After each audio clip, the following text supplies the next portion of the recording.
This is the Culture Study Podcast, and I'm Anne Helen Peterson.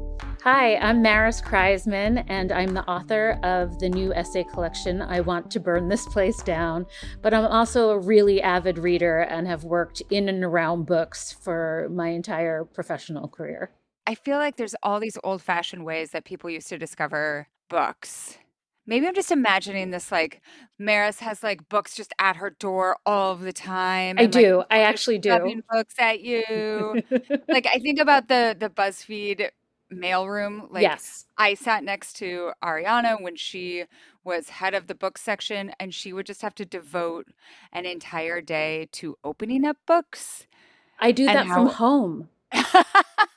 But what is your favorite way to discover new to you books? My favorite way to discover is by going to indie bookstores and talking to people and looking around and touching things. Yes. No offense to digital reading, but there's something about having the tactical experience that I think really helps. Yes, I love it. Like, I love the bookseller recommendation part, like corners of the bookstores, which are always such a mix of old and new. I love all the like indie what's next picks. I'm like, these are always really good. Yeah. I was just at Riff Raff in Providence, Rhode Island on book tour.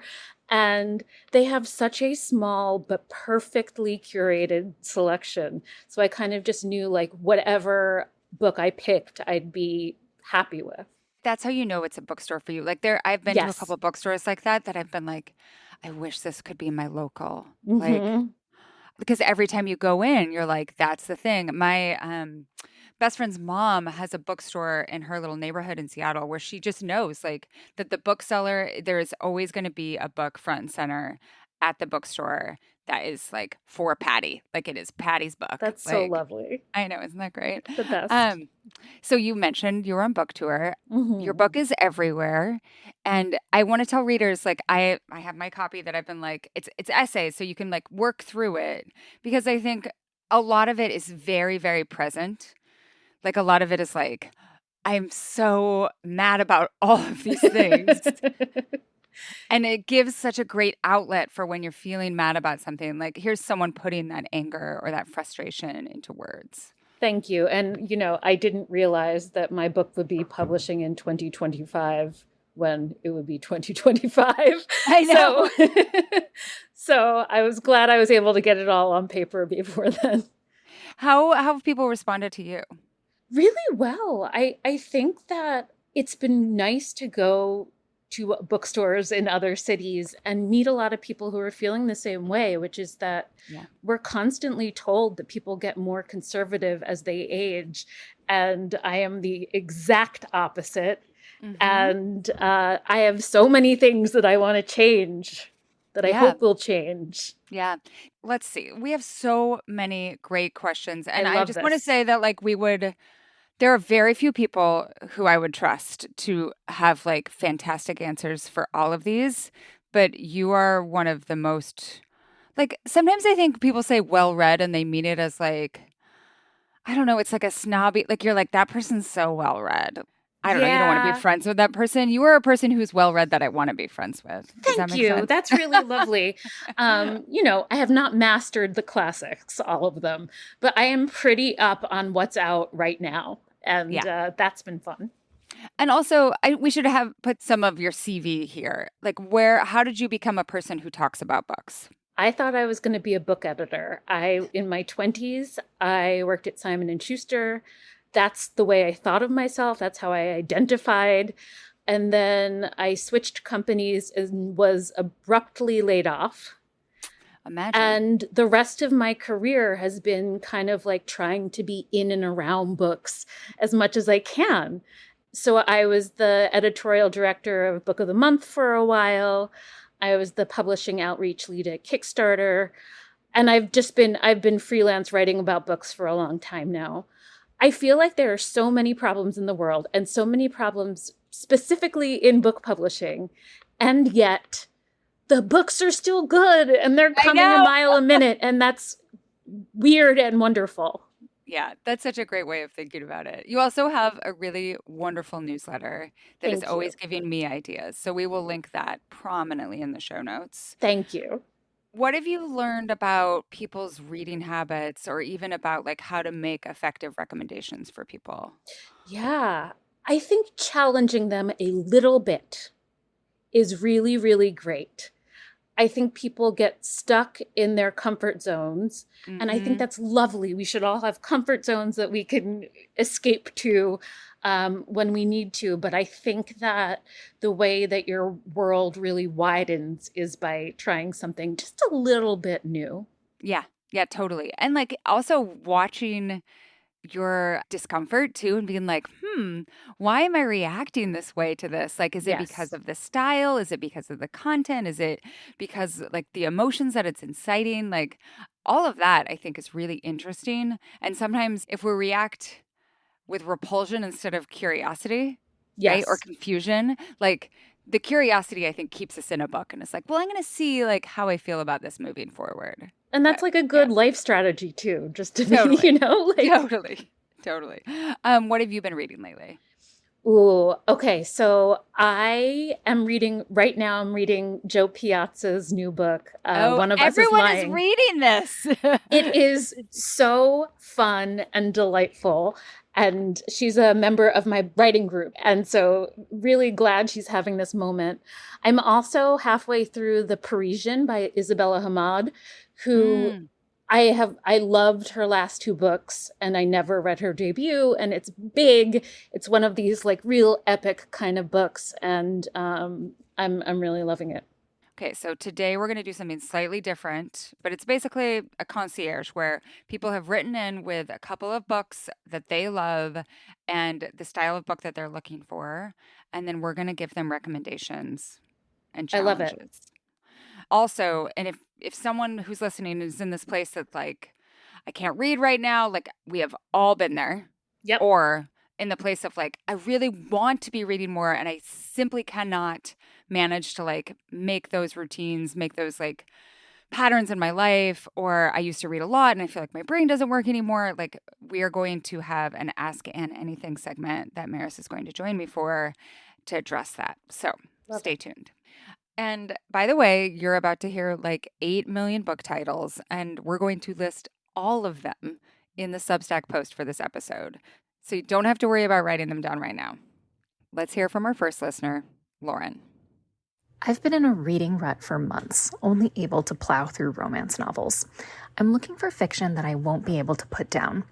Recent books that made me feel this way were Eleanor Catton's Birnam Wood, Marie-Helene Bertino's Beautyland, Rachel Kong's Real Americans, and Rita Bullwinkle's Headshot.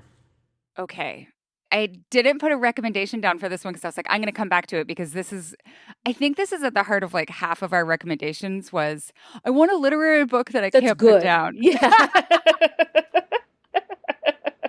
And what I'm seeing as the commonality here, like Birnam Wood, very propulsive, Real Absolutely. Americans, like the first, I would say third of Real Americans is like addictive. You're like, I cannot stop, right? Absolutely. And I think also all of these books are doing something like a little experimental, Yeah, which is great, which is why we read literary fiction.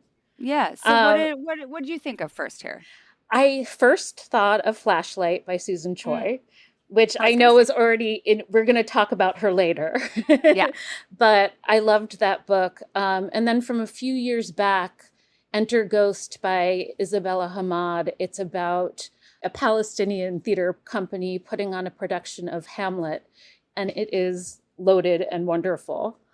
Interesting. Yeah, no, I was gonna say, like, uh, you said we're gonna talk about Susan Choi later, and I am just starting Flashlight, but her previous book, Trust Yes. Exercise, also was very gripping. I started reading at a time when I was struggling to read, but I really was able to stick with it, and it does something really interesting as the Yes. book goes on. This is all I'll say because I don't want to spoil it. Yeah. I really loved also just talking about the book, which is something that like some people are like, I just like did not do it for me, and other people were addicted to it. And I think actually Birnam Wood is similar. And Like, I think the other book that's like that right now, which I loved, is Audition by Katie Kitamura. yep, Katie's book really did remind me of Susan Choi's book in the best kind of way. So yes. if you're into And, that kind of thing. and then another one that has been very discussed in culture study comments the last like month is Wild Dark Shore by Charlotte McConney. Uh-huh. Um, and I got totally wrapped into that book. Like when Charlie read it, he was like, "This is like the propulsiveness of reading like God of the Woods or something." Like it Mm-hmm. felt like a thriller, and then the ending is very divisive. And I I have personally not read it yet. really, oh my gosh, Maris, I can't, especially as an, so I, this isn't, it hasn't completely run along these lines, but I think whether or not you have kids or your feelings about motherhood just generally dictate some of your reactions to Okay. the Well, if ending you of liked this it, I'll book. like it, Well, I probably. liked the book and then I hated the ending. Got So it. now you're Got gonna it. have to like decide what you feel about it. Yeah, okay, so we got those. And again, we'll put all of these recommendations in the show notes. And then I should say that I have a couple of all-time favorites Oh that yeah. are a little further back, but Eat the Document by Dana Spiotta. What's that about? It's about a former radical who's been in hiding, but it's not even like it takes place, yeah, in the 70s. And it's just that it's so quick and there's so much good dialogue and the descriptions are so wonderful and it really grabs you right away, I would Yeah. say. And then also Boy Snowbird by Helen Oyeyemi. I think it's one of her, Oh. she does a lot of experimental stuff, and I think this is one of her most accessible. And it's really quick and breezy, but there's a lot there to mull over. Yeah, the other one I might suggest is something that we're going to talk about a little bit later, or at least someone referenced this as one of their favorites, which is The Trees by Percival Everett, Oh, hell which yeah. like, I mean, that It's my favorite book. is it really? It's one of my favorites. I like it a lot more than James, I will say. Really? Wow. Oh, I like them both so much and for different reasons. Like The Trees, the first time I read it, I think I read it in 2 nights. Like I Yeah, read half because it reads almost like a play, it right? Like really it's does, and it's so biting. truly. And you don't expect it to go where it goes. Exactly. So, okay, that's our other recommendation then. Okay, next up, we have a question from Amy. I grew up very evangelical, which is its own unique and huge publishing culture. Through those evangelical publishers, I fell in love with historical fiction and romance novels, especially those set in the American West. But now that I'm no longer religious, I have no idea where to look for this kind of novel anymore that's not full of prayer and colonialism. Prayer and colonialism. It's amazing. I love it. I have so many recommendations on this because I have gone through like I was very into Western lit, not like cowboy lit, but like literature set in the American West, various points in my life. But the first one that came to mind is actually Deborah Magpie Earling's Perma Red, which is a classic in Montana. Like every person has heard of this book, read this book, and it's written by a woman who is a professor at University of Montana, and it's about a Native woman growing up on the Flathead Reservation, and it's exquisite. It's just so beautiful and incredible sense of place and beauty, and I recommend that highly. The other one that came to mind was Anna North's Outlawed. Have you That's read what I was that? going to say. You would talk about that one. It's great. It's a real classic Western, except that it's all about women. And it's set in the late 1800s, and it's about a girl gang and Yeah. all of the stuff they pull off, it's so fun. And it was optioned, like it was part of the Reese Witherspoon book club because I think like when I was reading it, I was like, this is so cinematic. You could make such a great movie out of this. And Anna, who I'm friendly with because she's also a journalist, like she is such a beautiful writer. You could really see like It's a great. lot of skill going on there. The other one that I was going to recommend was and I only remember like you know how you're like I remember it was good. Absolutely. That's I get stuck there. John Larison's Whiskey When We're Dry, which I loved, and I picked that up because it was a featured book at Powell's, and they always have books that are kind of aimed towards people who want this sort of book there Love in it. Oregon. And then Paulette Giles' News of the World. Have you read any of her stuff? Yes, that's a good one. And that's actually set in Texas, but it's like, remember the character that's played by Haley, what's her name, in True Grit? It's like, what if Yes, that girl, what if like grew you up had in. like, yeah, yeah. It's just, and it's also beautiful, like an incredible sense of voice and immersion and just like a romp. I really liked it. I love that. I would add The Best Bad Things by Katrina Carrasco. Mm. It's a similar to Anna's book in that it's set in the late 1800s, and it's about all sorts of bad doings going on out west. But the We're so main specific, bad Maris. doings, you don't get that. But the main character is a woman who dresses like a man to go undercover. She's trying to bring down a smuggling ring. Perfect. I love it. These are all good. Like, they're either explicitly anti-colonial, or I don't think Yes. there's very much prayer, or like maybe just like a little making fun of prayer, or like the people who pray are the bad guys kind of situation.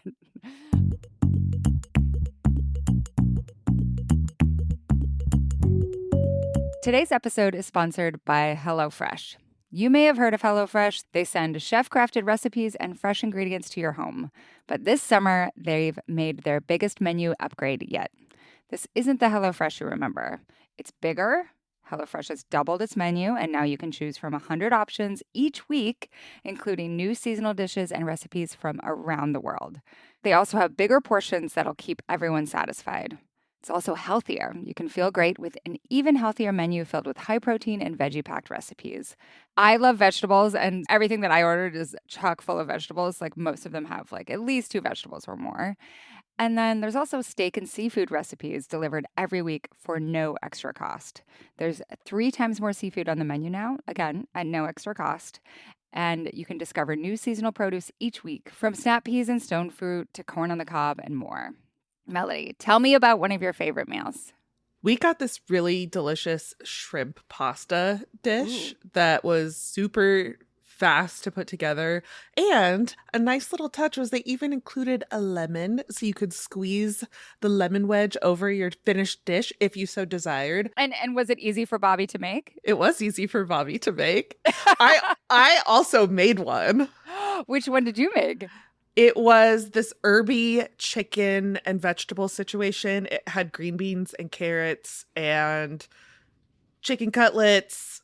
It was very delicious. And I didn't even cry while I was putting it together. The best way to cook just got better. Go to HelloFresh.com/culturestudy10FM now to get 10 free meals and 1 free item for life. That's 1 per box with active subscription. Free meals applied at discount on first box, new subscribers only, and this varies by plan. That's HelloFresh.com/culturestudy10FM to get 10 free meals plus a free item for life.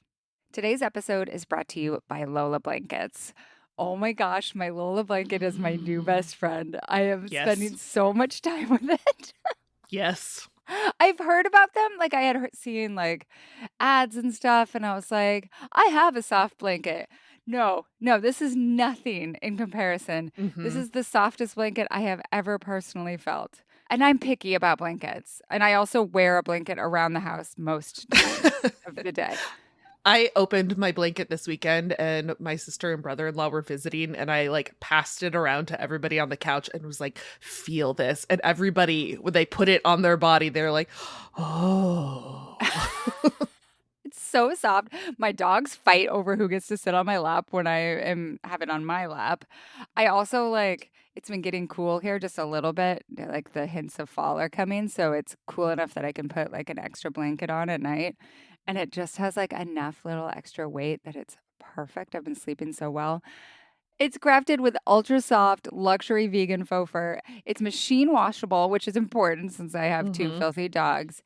Double hemmed for durability, and it stays totally flawless. Like there's no pilling or shedding, even after repeated washes, which I will just say happens often with other soft blankets. The no shedding thing is actually incredible. My previous favorite blanket just absolutely coated me in soft fibers. And I'm very impressed this does not do the same. Yeah, who wants to be covered in soft fibers? I already have to worry about dog hair. Yeah, I don't want my exactly. blanket to shed on me too. It does not shed. I have the large, which is perfect for cozying up by myself. It says with someone else, but no, then I'm not going to share it with anyone else. But someone could theoretically. And then the extra large.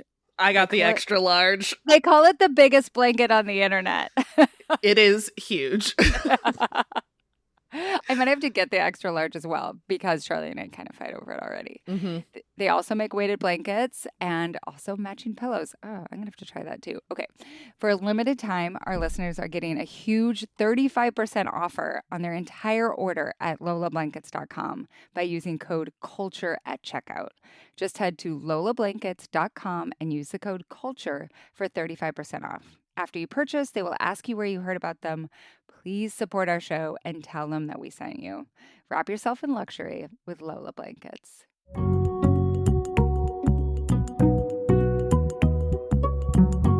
Okay, another romance-related question, and this one comes from Monica. I like contemporary romance because it's so fast to read, and I like literary fiction sometimes because it can be so intriguing and interesting to think about. I especially like it when these two areas intersect.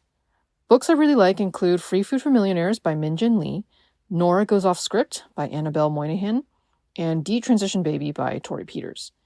Generally, I found that Sally Rooney's books fall into this Venn diagram, but I could not get into her most recent book. Okay. This is a struggle for me because I don't read a lot of contemporary romance. Like all of the romances I love are all historical. And I'm talking about like romance and also like romance, literary romance, except for Sally Rooney. Oh, well, this is one of my favorite categories. Okay, tell me. One of my favorite books of the year so far is Liquid, a Love Story by Mariam Ramani.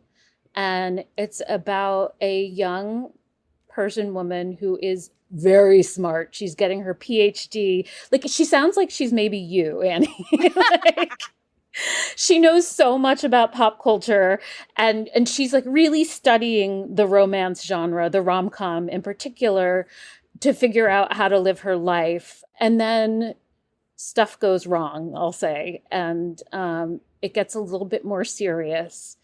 But it's so smart and such a good deconstruction of the rom-com that I think it's so fun. Oh, you know, this actually, okay. There are some contemporary romances I read. I thought The Rachel Incident was both very funny. That was also on my list. That's by Caroline O'Donoghue, also a guest on this podcast. Very funny. And it, like, the love story is so lived in and lovely. It's and funny and good. I don't know, it's juicy and real. So juicy. And there's just that little element of cringe always in the background. Yes, because it's set in 2008, 2009. So it's very much like hearkening back to, I don't know, a period when I was certainly embarrassing. The other one I thought of that is not like my favorite Lily King, but other people love it so much is Writers and Lovers. Yes, that's great. It's great. And that's set in the late 90s in Boston. Cambridge. Yeah. And it's about like basically like figuring out your life. And there's a nice little love story in there. Yeah. And beautifully written. One of my favorite books of all time is The Giant's House by Elizabeth McCracken.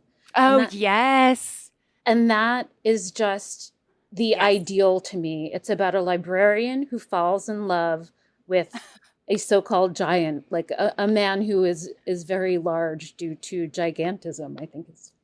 Mm-hmm. And their love is so pure and aspirational and beautiful and complicated. And it's great. I would also say read Laurie Colwin if you like a romance that's really well written. Happy All the Time is delightful. all of her books are really fun and often contain romance. Elizabeth McCracken came to speak to my sophomore creative writing class because my creative writing teacher had been at Iowa with her. So like we got all these like really great authors because my teacher had been like classmates with them. And I'm sure she was like, let me give you $5,000, which to even a Yeah, bit like a popular author like Elizabeth McCracken, they're like, okay, yes, I'll come to Walla Walla, Washington for $5,000. that's incredible. Were you I know. inspired? Yeah, I have vivid memories of her and Tim O'Brien came to speak Oh my again, gosh. crazy. And Joanne Beard, whose work I really Another love. all-time favorite. Boys of My Youth. Oh, Boys of so my good. youth. Oh, the other one that maybe I don't know, maybe this is too old, but it's short stories, but Cowboys Are My Weakness. And this would Pam be a Houston. recommendation. This would be a recommendation to the previous person as well. Cowboys Yes. Are My Weakness is a collection of short stories by Pam Houston, who I also love, deeply fell in love with in 1992. And I got to meet her when I was doing a profile of a different writer of Tommy Orange and Therese Mallet a couple years ago. And You remember that. it took everything in me. Like I had to like very quietly be like, Cowboys Are My Weakness is a very important book to me. Like it was so embarrassing. But all of my friends too. And like we all read this book. It was one of those books in college where you like it passed through every single person in the friend group. Yes. And you can like remember vivid things about it. Like there's this story about ice camping with a guy and like but I think really lovely too to just kind of revisit that feeling of like falling deeply in love, but then also realizing that's not enough always, right? Yeah. Yeah. I Yeah. think a similar book for me is The Dead Avocado by Elaine Dundee, Oh yeah. which is an NYRB book, so it's really beautiful, but it's about a an American girl. I'm going to call her a girl because she's 19, but she's girlish, who goes to Paris and has adventures and falls in love many times, and it is delightful. That's a very NYRB book. Can you describe for listeners what an NYRB book is, like these reissues? Yeah, there's a publisher that makes, first of all their books are beautiful and all of their spines line up together to make a beautiful little stack on your It's bookshelf. very pleasing. It's very pleasing. And what they've done is they've taken lost classics from mostly from the last century, but some from before, Yep. and kind of reintroduced them as a little bit more like, I think that MYRB is New great at York Review of Books. curation. Oh yeah, Yeah, New York New Review York of Review of Books Books. Yeah. is so good at curation that you also know that if they're doing the reissue of that book, it's worth a read. Yeah. And it doesn't mean like highfalutin necessarily. No. Yeah. No, it's stuff that like I'm trying to like a version of like a book that was like very celebrated and everyone read it in like 1932, right? Yeah. And then like it just kind of got lost in that like, the maze of the decades, right? Because it didn't become like a classic for all time, Right. but it was like a classic of that moment. Okay, next question from Janie. I love Ann Tyler. She does an amazing job at writing complex family dramas. From Dinner at the Homesick Restaurant to Searching for Caleb to French Braid, her work is prolific and nuanced. I've found two other authors who have some similar talent for family dramas, Jamie Attenberg and Claire Lombardo. Now that I've finished all of their works, I'm looking for another author with good family dramas. I asked ChatGPT, but the author it suggested, Elizabeth Strout, doesn't capture the nuance and multifaceted nature of families like the other three. Any suggestions? I love this question. I love like ChatGPT. Don't listen to ChatGPT. No, never. Go ask your bookseller what they would recommend. So I have an unexpected recommendation, perhaps. Okay. But he blurbed Jamie Attenberg's most famous book, The Middlesteins. Yes. And it's Jonathan Franzen. I was just gonna say Jonathan Franzen. We're on the same page. Another book pun. Like my note to myself here was, unfortunately, I'm going to have to suggest Jonathan Franzen.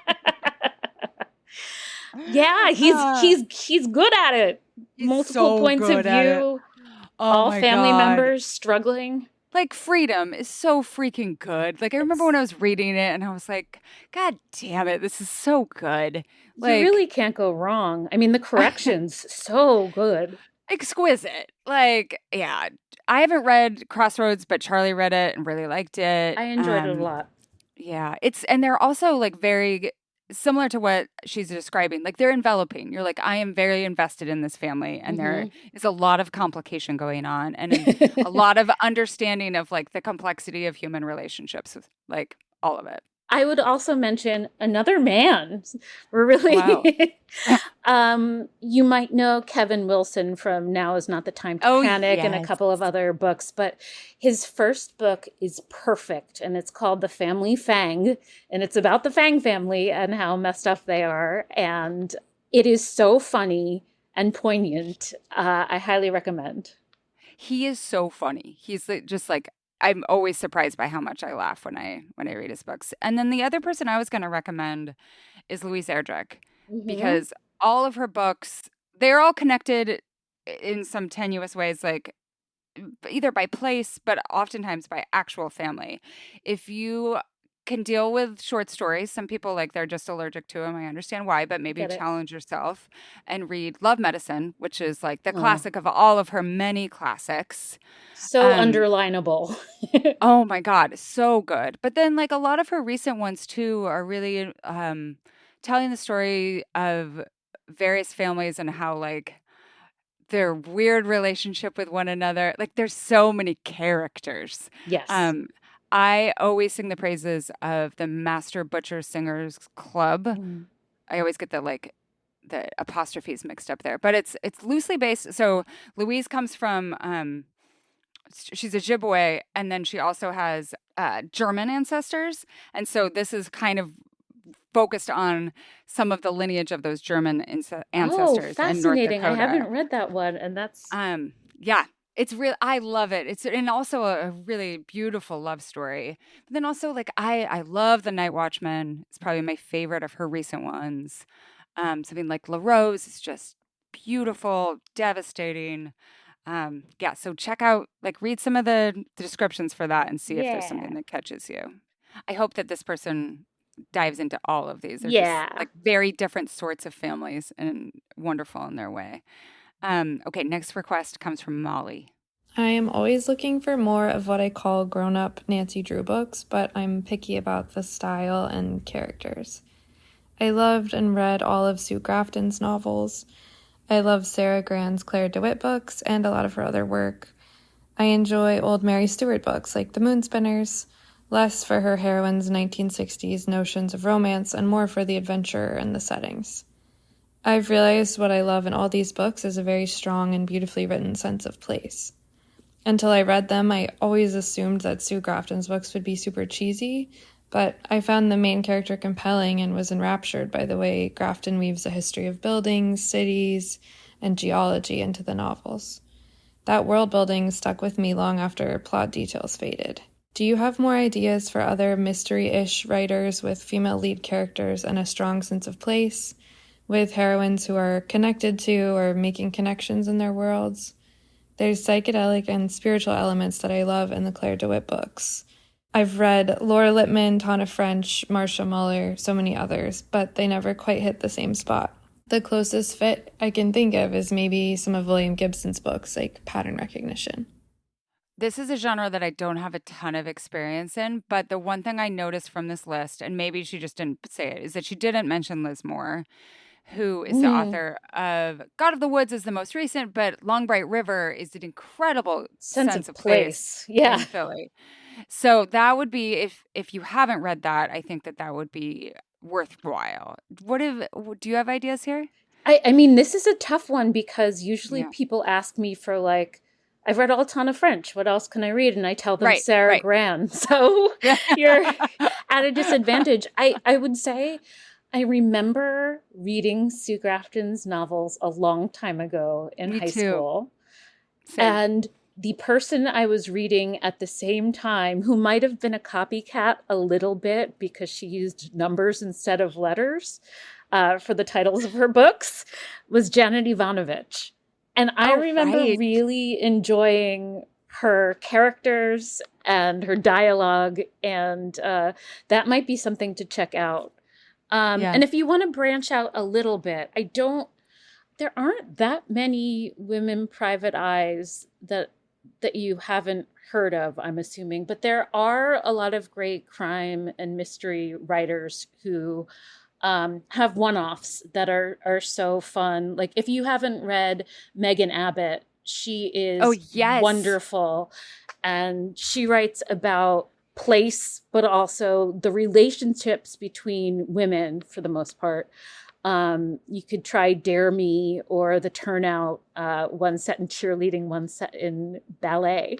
Oh, or what's the one? The Fever, I think, is the one where they so good. And like hers, it's a sense of place, but it's also like almost like a tactile, like evocation of feeling of the place too. She's so heavily influenced by noir, and you can feel that in her books, like just a real feeling of uncanniness. She is an exquisite writer. So that's a really great recommendation as well. I actually have one too, if that's okay. Ooh. Oh yeah, Melody, please. It is maybe a little bit of a stretch, but maybe not. Alan Bradley's Flavia de Luce series. She is an 11-year-old detective in her like quaint little English town in, I want to say, like the 1950s. And she's also obsessed. She hates her sisters or stepsisters, and she's obsessed with like making poisons. But the town, and there are like 12 of these. So if you just really want to like be in this little village, you have 12 books to go through. But she's just very charming, and they're kind of like darkly funny. And yeah, girl detective. Love obsession with poisons. It's great. Yeah. Okay, this next one's from Auburn. I have kind of a niche question, which is why I would love your help. But I would love to read some more stories with non-binary lead characters, or even a main character in an ensemble. And I'm hoping that you can recommend a contemporary workplace drama or a socially conscious rom-com or romance. Most of the recommendations I've gotten from other people are fantasy stories, and I'm looking for something different. Some recent-ish books and authors that I love include Back After This by Linda Holmes, Tomorrow and Tomorrow and Tomorrow by Gabrielle Zevin, Detransition Baby by Tori Peters, Kim Ji-young, born 1982 by Cho Nam-ju, The Other Black Girl by Zakiya Delia Harris, The Memory Police by Yoko Ogawa, or Beauty Queens by Liba Bray. So I would love to hear what you've got to recommend, and thank you for everything that you do to put this together. Yeah, so this one I might need some help on, because I can tell you about novels with non-binary characters. Yeah. But I don't know a ton of non-binary characters in romances, and I can see that there are a lot out there, but I just have not waded in to see what quality they are.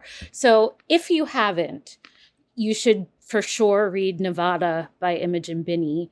And that's about a trans woman in Brooklyn who takes a road trip to California and all of her adventures on the way. And also Paul Takes the Form of a Mortal Girl, which is really about shape-shifting. That's by Andrea Lawler. I also didn't have recommendations for this, and I think that's a testament to the fact that I haven't read broadly enough in contemporary romance. But Melody, do you have ideas? Yeah, I had one. It's been a couple of years since I've read it, but Love and Other Disasters by Anita Kelly. It takes place on a cooking competition show, and it's two contestants who fall in love, and one of them is non-binary and sort of comes out on national television, and it's a very stressful experience, but I remember it just being really delightful. The other thing that this is a great opportunity for is for people to find suggestions and put them in the comments, because I know that that often works really well. So that's part of why I wanted to include that question, is because even if we don't have a ton of examples, I wanted other people to be able to chime in. Yeah. So our next request is from Lamar. 3 novels I love are The Group by Mary McCarthy, The Interstings by Meg Wolitzer, and Rules of Civility by Amor Towles.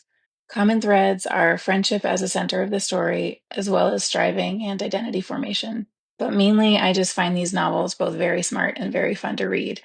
I mean, the lines of dialogue in The Group. Every few pages, I was texting snippets to my college roommate for marveling purposes. I also love these 3 books. So amazing question. I appreciate it. My first thought is actually Mary McCarthy's The Company She Keeps. Aha. Have you read that? No, I have not. Just The Group.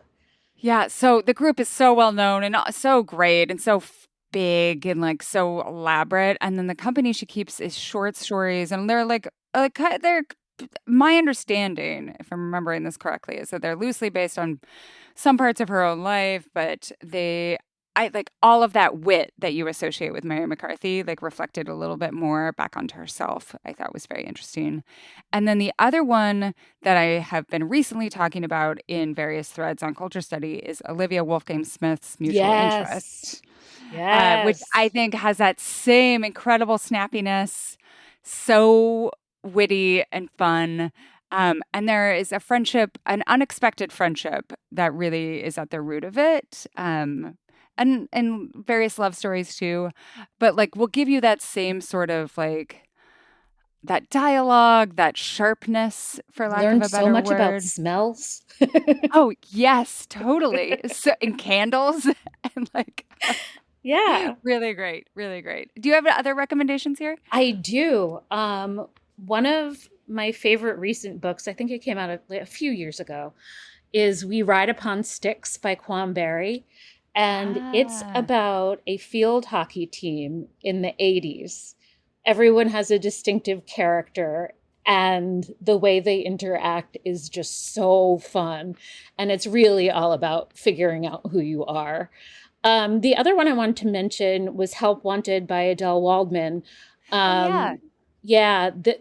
This is about a group of workers at basically what is meant to be assumed to be a target, and how they all work together to get one of their enemies out of management, but also just like it's a little bit more mundane. It's not about rich people, but it's really, really good and really reflects, I think, the country we live in. I also was thinking about not too on the nose that this person wants books that have friendship and striving at their heart, but this book called My Friends by Hisham Matar is about basically like, okay, what happens when you are essentially exiled from your country, from Libya in this case, starting when you are 18 and like have to figure out with other exiles like who you are. Are you Libyan? Are you British? Like what is your future? Can you ever return? What it's going to be like if and when some people in your group return. And it's not a big bombastic book. It is a book that is at its heart about friendship and identity formation. And I learned so much about everything that happened over the course of the last 30 years in Libya, and really loved it. Really strong recommendation. So there's that. Next up, the question comes from Nimi.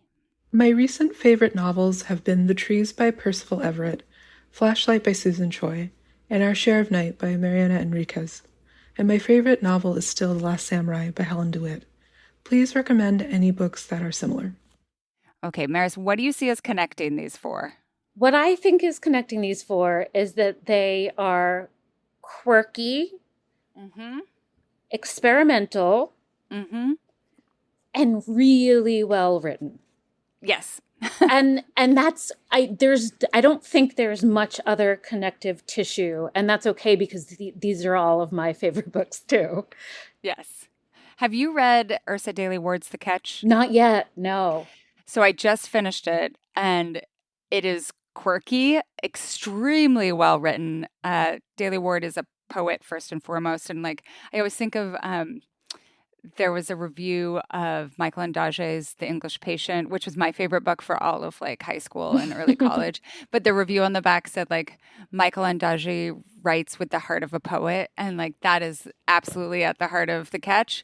But it's also a thriller and about like what happens when you think that your adoptive mom maybe time traveled back to like kind of terrorize you at the same age that you were when she gave you up for adoption. Oh, and also you have a twin.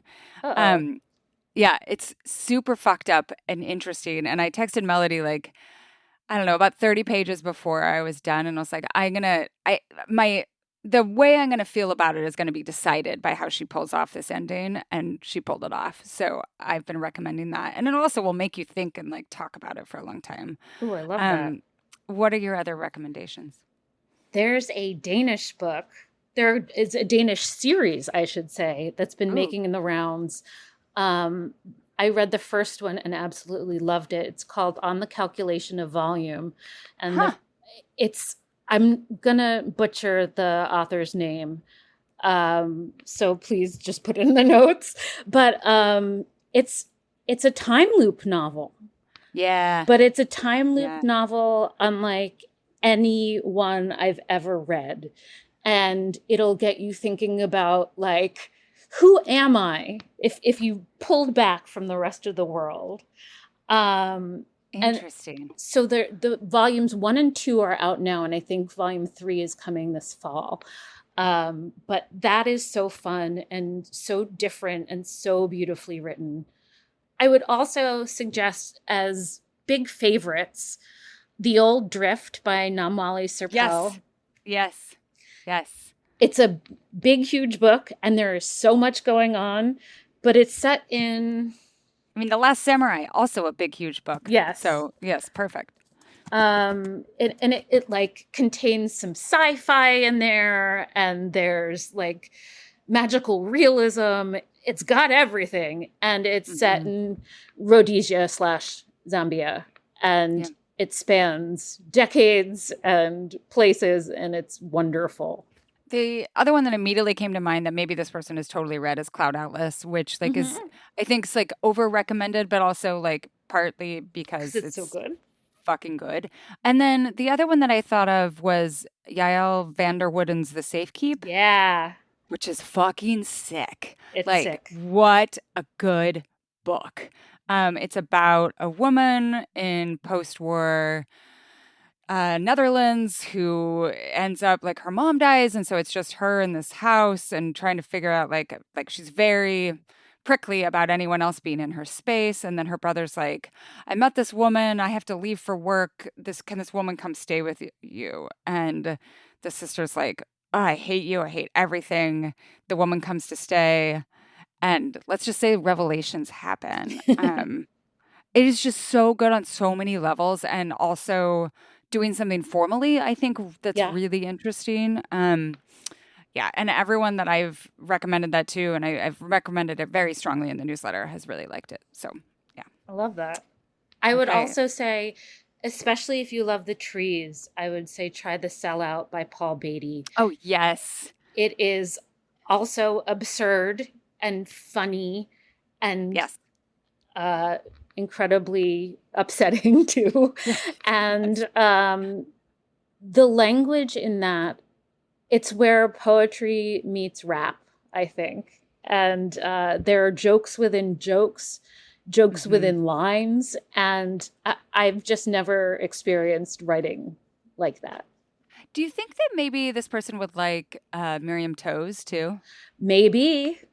Fight Night is very funny and very formally inventive in terms of like stream of consciousness of a young girl, and I loved it. Like, it is just addictive. It's so good. And I would say one of my top favorite books of all time is Miriam Tevz's All My Puny Sorrows. Yeah. And that's Is that how you say it? Is it Tevz? I only learned when I was profiling her for BuzzFeed. You're like, fuck. She writes about different versions of her characters or different versions of her family members. Yeah. And she comes from a very religious background. She is a Mennonite, or was. And it's about being in between these two worlds. Also, a warning that if you jump into her catalog, like you won't leave for several months. Like it's very you're like, okay, I read that. I want to read a lot more by her, and there is a lot more. Today's episode is brought to you by Birch. So, Melody, where does my computer and my mic go when I'm doing my side of the bed? So right now, it's on my Birch mattress. Got a brand new studio along with your Birch mattress. I have had my Birch for about a week now, and I thought that I had a nice mattress. This is a much nicer mattress. Was my hype accurate? Well, I didn't sit in a trough before. Right. I wasn't sleeping in a trough, but I do think that I had convinced myself that I had the best mattress. Mm. And I needed a new one because of some damage that Bev had done to the mattress, but now I'm like, oh, this is what people do for like long-term adult, good for your joints, back, neck, all of those things. It's amazing. Because it's made with natural materials, it doesn't have that weird smell thing that you have with some boxed mattresses. And unlike synthetic mattresses, the wool in the Birch mattress also makes it hypoallergenic. And here's the thing, there's no better way to test a new Birch mattress than by sleeping on it in your own home. That's why Birch offers a 100-night risk-free trial to see how your body adjusts. Birch mattresses are shipped directly from their facility to your door for free. The mattress comes rolled up in a box, and it's super easy to set up.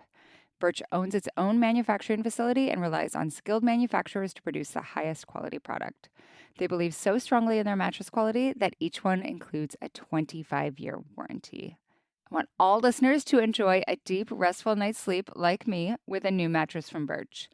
Go to birchliving.com/culture for 27% off site-wide. This is just for Culture Study listeners. That's birchliving.com/culture and get 27% off site-wide. birchliving.com/culture.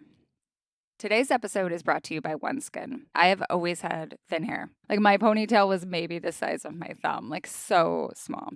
And I have tried so many things to make it not so thin and fine. And then like as I've gotten older, I was like, wait, it gets even more thin and fine? Like this isn't fair. I figured out how not to get zits, but like now I have to deal with my hair. Well, OneSkin has this new product. It's called OS1 Hair. If you're familiar with OneSkin from my other advertisements, you know about their patented OS1 peptide and how it's scientifically proven to target aging at the cellular level. It's what powers their skin and sun care, and now they have a product for age-related hair loss and thinning.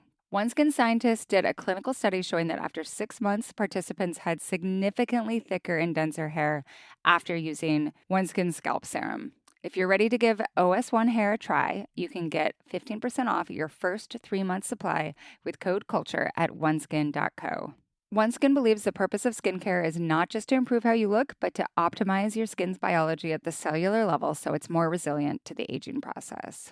OneSkin is the world's first skin longevity company. For a limited time, you can try OneSkin with 15% off using code CULTURE at oneskin.co. That's 15% off oneskin.co with code CULTURE.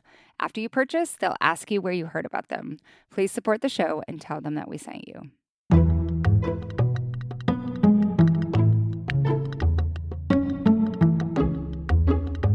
All right, we've got a few more requests for recommendations, and then we'll do the AAA segment.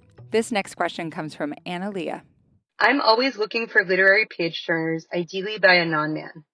Some favorite fiction pieces include Bel Canto by Anne Patchett, Gilead by Marilyn Robinson, I Know It's Slow, Nickel Boys by Colson Whitehead, The Mix-Up Files of Mrs. Basil E. Frankweiler, by E.L. Konigsberg, and Homegoing by Yaa Gyasi. I'm also a fan of Maggie Nelson, Eula Biss, Patrick Radden Keefe, Randy Schultz, and John Krakauer, who all write excellent creative nonfiction, especially sort of narrative or journalistic styles. So I guess I want thought-provoking, beautiful language, but not at the expense of intrigue and suspense. A fairly early inciting incident can help. Looking forward to your recommendations. Thank you. The first thing that came to my mind was Robert Kolker's Hidden Valley Road. Yep. I read a lot of nonfiction for the newsletter. It is not what I read for my pleasure reading, but there are rare exceptions, and they're almost always things that people describe as like contemporary nonfiction page turners. And that is what Hidden Valley Road is. It's about a family that has there's, I think, 8 siblings and a very high incidence of schizophrenia, and have been a way for people to understand. This is in like the 1950s, 60s, 70s, a way for people to understand like the occurrence and development of schizophrenia. And I know that sounds like it's not a page turner, but it somehow is, Sure which is a is. testament to Kolker's skill. So Yeah, I've been on a real nonfiction kick, so I love this question. I just read A Marriage at Sea, which came out a couple of weeks ago by Sophie Elmhurst, and it's true story of a married couple in the UK who decide to travel around the world together by boat. And halfway through, they get through the Pacific Ocean, their boat sinks, and they are stuck on a raft together. And this is real. You can Google all the images of them. I mean, spoiler alert, they lived, which is good. You know, it gets harrowing there for a little while, but it's like really propulsive and short and very sweet. I also want to, if you're looking for fiction that's really fast paced and fun, there's 2 good ones that came out this year that I want to talk about. Great Black Hope by Rob Franklin. Which feels to me like a version of Bright Lights, Big City by Jay McInerney, but told the narrator is Black and queer. And so the perspective completely changes. And Franklin is just so good at descriptions that kill. It's great. And then The Dream Hotel by Layla Lalami. Oh, yeah. Which, you know, she is one of our best literary writers, and she's written a thriller about a woman who is arrested and held in prison for a potentially murderous dream that she had. Charlie read that when we were on like a little weekend getaway a little bit ago, and he was like, he had just written a story basically that was dealing with some of these themes of like how surveillance is going to know everything, that like pre-surveillance and all that sort of thing. And he's like, this is too close. It's really close. Liked it. And then I would also say, because you mentioned Lily King, my favorite Lily King is Euphoria. Oh, my favorite Lily King too. Everyone who likes writers and lovers more is wrong. Absolutely. Okay, we're on the good team. Yeah. And that, talk about propulsive. That is a... Oh my God. So good. Maris. I mean, okay, how do we describe it? It's I had to describe it for the newsletter earlier. It's like a Margaret Meadish type of... Yes. Love story. 3 young gifted anthropologists. Sorry, I'm reading the marketing copy for you now. Yes, please. But yes. And they go in Papua New Guinea. And they go to New Guinea in like the 1920s, 1930s. 1930s. Yeah. More recently, I loved Iowa Ivy's Black Woods, Blue Sky. I didn't think I was gonna love it, and then it like really pulled me in. It's about a woman in, I would probably think like the 80s, who is working at a little hotel and like lodge in the middle of nowhere in Alaska, and has a young daughter and is just trying to figure out a better life for herself. And then this guy who has a tiny little cabin in the middle of the woods, who's very quiet, is like, why don't you come live with me? And it's menacing in a really interesting way. I'll just say that. Love that. And then other one for inciting incident. Have you read Julia Phillips' Disappearing Earth? Oh, I have that first. I had that as a recommendation for someone else. Yes. But I recommend it for everybody. It's got so many things. Yes. And you'll learn about a part of the world that you I didn't even don't know anything about, which is a very remote part of Russia where there are a lot of indigenous people. And yeah, it's fantastic. It's about like a missing girl. Am I right, Maris? Yes, a girl goes missing, and then it's almost like a Rashomon type of thing where Yes. we get different perspectives on what might have happened, and every single character in that book is fascinating. Beautifully written too. Really liked it. Okay, we got one more before the AAA segment. This is a hard one for me. This is from Rachel. I'm a big fan of Ellen Hildebrand, and since I'm nearly finished with all of her books, I'm looking for comfort reads with a similar vibe. I've read a few books by Jennifer Weiner. They were pretty good, and currently enjoying a book by Meg Mitchell-Moore. I also loved God of the Woods. I tend to enjoy more Real Housewives type drama, maybe a touch of family drama and dynamics. A romantic plotline is okay, but I don't like it when the entire book is romance focused. A contemporary setting in New England is great, but I'm open to other locations or time periods. Also, please no Jane Austen. I'm not really a fan. Sorry. Looking forward to your suggestions. All right, so my note to myself is to say, is it weird that Elizabeth Strout is a comfort read for me? I get it. I get it. It's just like cranky, waspy New Englanders. Those are Real Housewives, a lot of them. That's very funny. Yeah, not like fancy Real Housewives. They're like solitary Real Housewives, like embittered towards the world, who like come alive to like the prospect of potential friendship or companionship. I have a great one because I just finished reading it and it's perfect. It's called These Summer Storms by Sarah MacLean. Yes, yes. And this is her first contemporary novel. She's a master of historical romance. And I think Ellen Hildebrand should watch her back, is all I'm going to say. So we had Sarah on the podcast when she was like early on promoting this, and she described it. And I was like, that sounds amazing. Melody, she also wrote in her note on this question, These Summer Storms, duh. So you guys are very much in agreement. I have the copy right next to me. I like that should be next on my TBR. Treat yourself.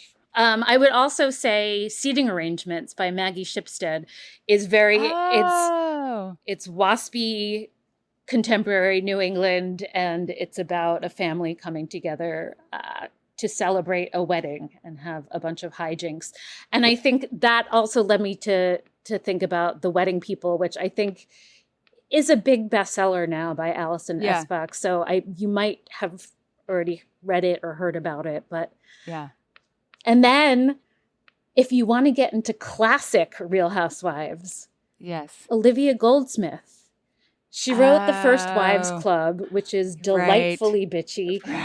But she has a whole list of books that she's written, and they're all delightful. And if you can find them, that's fun. That's such a great example. I love that. And we should also say that These Summer Storms is about a family, right, that comes together for like a weekend, a week. It's about a billionaire who dies and leaves his family with with tasks to do before they can find out what they've been left. And there's a romance subplot, and there's but it's a not romance. The whole book. Yes. So perfect. It's great. Absolutely perfect. Okay, so our last question. This is for if you've listened to all of this and you're like, this sounds great, but I haven't been able to focus on reading it all. Like, thanks for all these names, going to put them down, and then I'm not going to read any of them. We have ideas. So this is the Ask Ann Anything segment, and it's just for paid subscribers. So if you want our tips for getting back into the reading habit, or even to start a reading habit from scratch, head to culturestudypod.substack.com and become a paid subscriber. Maris, where can people find you on the internet if they want to hear more from you? They can find me at themarisreview.com, which is my newsletter. I like a pun. And I'm also on Blue Sky at Maris. I got in early, so I got at Maris. Thank you so much for joining me. This is such a pleasure. This was so fun. Thank you so much.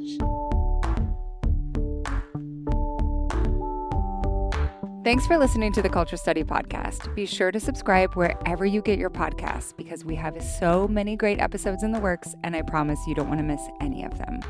If If you want to suggest a topic, ask a question about the culture that surrounds you, or submit a question for our subscriber-only advice time segment, go to our Google form at tinyurl.com/culturestudypod or check the show notes for a link. And if you want to support the show and get bonus content, head to culturestudypod.substack.com. It's $5 a month or $50 a year, and you'll get ad-free episodes, an exclusive advice time segment, and weekly discussion threads for each episode. The Culture Study Podcast is produced by me, Anne Helen Peterson, and Melody Rowell. Our music is by Poddington Bear. You can find me on Instagram at Anne Helen Peterson, Melody at Melodious47, and the show at Culture Study Pod.